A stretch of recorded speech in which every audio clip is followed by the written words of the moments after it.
The Two Frogs. Once upon a time, there lived a group of frogs. This group traveled together and stayed together. However, this group of frogs never stayed in the same place for long. Together, they went everywhere.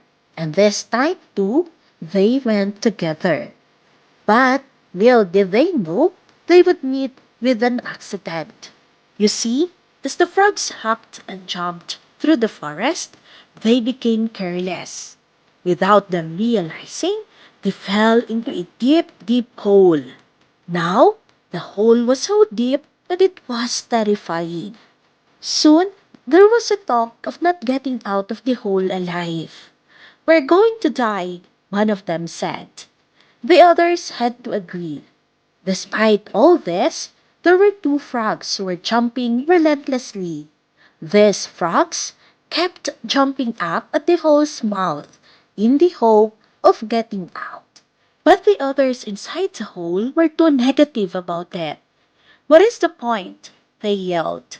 "You're not going to make it out anyway. Just stop already. The hole's mouth is too far. You'll never make it. Give up and wait for your death to come for you." Still, the two continued to jump, and still the other continued to tell them it was useless. The others only heaved a sigh and said they knew there was no running. "We're going to die. That much is certain." With all this happening, the other frogs still continued to jump.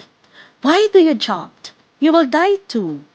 After a while, the frog, to everyone's surprise, made it out. "How did you do so?" "Thank you for encouraging me," the frog said, and hopped ahead, telling them to follow.